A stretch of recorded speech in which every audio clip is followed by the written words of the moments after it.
ddala tulabye ababaka ba parliament be batandise okukwata bali eyo mu Kaduukulu kuba tuwulira aliwo okunoonyereza ku ssente y'omusolo ku nguzi ku bubbi obuli wano mu kizimbe kino ekya parliament ya Uganda.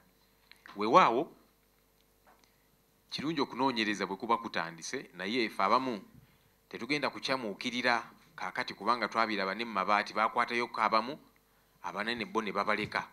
So kati fe abamu tetunnasanyuka kiri awo. Twagala okunoonyereza kuno kwongere okugaziwa.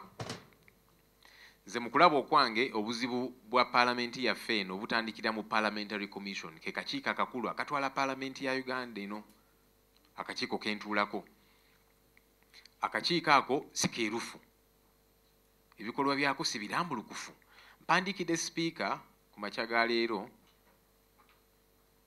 nga mulaga amateeka, ssemateeka yaffe Administration of Parliament Act Rules of Procedure. Nze nga lead of opposition ndi member wa Parliamentary Commission okuva mu January lwenafuuka lead of opposition, neesiitibwangako mu meeting yadde n'emu eya Parliamentary Commission, ate nga mpulira nti batuula mu nkukutu mu office ya speaker.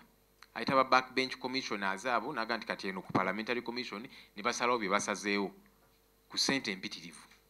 Ekyo kikyamu era mpandikidde speaker nga mubuuza lwaki Parliament baagala okugitwala nga akaduuka k'omuntu omu. Eno Parliament nze ndi full member wa commission neesiitibwa mu meeting ezo kubanga oba olayawo batya ndi nja kubuuza ebibuuzo ebikambwe. Ebibuuzo byo nja bibuuza kubanga buvunaanyizibwa bwange. So mubuuzizza nti naye kaakati commission yeyina okwaprovinga budget eya parliament. Nempulira baatuula mu nkukutu ne bajja approvinga ne bateeka mu bo bye baagala. Bwe batyo nno bwe bayisa ssente nti kaakati beewadde ono service award ne bazeewa ne bagaba zi contracts, ate nga contracts ezimu bazeegabira bo nga bo kampuni zaabwe. Kyovudde olaba batuula mu nkukutu, fe abalala tebatuyita. So sigenda kutuula awo nsirike nga ndaba ebikyamu bitambula. Obuzibu awo we buva. Parliamentary Commission erina okubeera ennambulukufu obulungi kubanga zino ssente zaamuwa omusolo.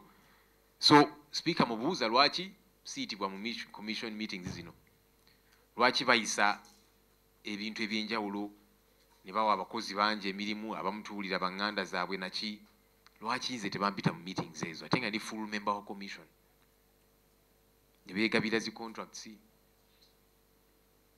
ne beegabira ssente n'ebirala bingi. So mubuuza ki kye bagezaako okukweka nga bakikweka member wa commission nga nze.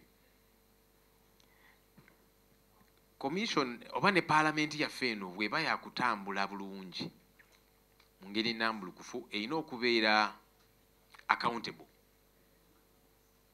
Erina okubeera ne accountable eri bamemba ba parliament, erina okubeera accountable eri bannayuganda bonna kubanga zino ssente z'abannayuganda.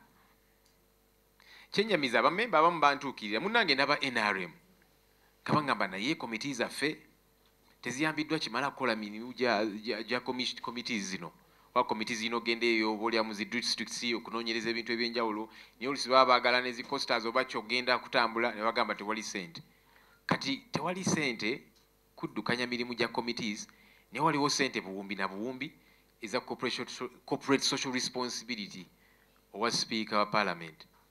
Tuziraba zi billions bateeka ku akawunti z'abantu ab'enjawulo, abamu batuula ne beegabira zi service award naye nga committees zo ziri zibonaabona tewali ssente zimala kuddukanya buvunaanyizibwa bwa zi committees zino.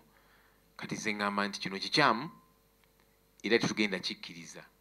Era abo abanoonyereza bw'aba bali serious nga bali mu kunoonyereza ku parliament batandikire wano mu commission etuula mu nkukutu, fe abamu tebatuyita ne bayisa be bayise ne bayisa ssente zitategeerekeka kuba kati budget yakayisibwa. Budget ya parliament erina kusooka kuyisibwa mu Parliamentary Commission ne tutuula ne tugikubako ebirowoozo nti wano wagendewo ssente mmeka, eno office efune ssente mmeka. Mpulira nti baatuula mu nkukutu mu office ya speaker nze tebampita ate nga ndi member wa commission. So neebuuza ku lwaki biki bye bakweka bye bataagala ntegeere oba mbuuza ebibuuzo ku nsonga zino ezimu. Nga Madamu Speaker bw'atera okugamba nti tukolera bannayuganda, ina kyatera okugamba nti we are a people-centered parliament.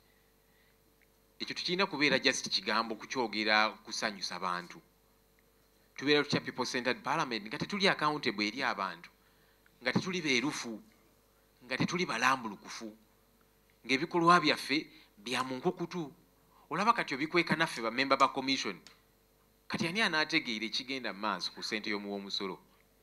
So nze sigenda kusirika kubanga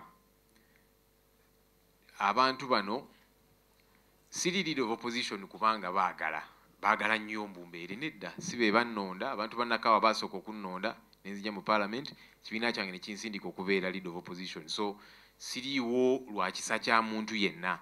So sirina gwe ngenda kwegayirira, sirina gwe ngenda kutiiririra. Buli omu jamuwa ekitiibwa kye, naye sirina gwe nja kutya nga mbuuza ebibuuzo ebikwata ku ssente y'omuwoomusolo, naddala wano ku parliament wentuula.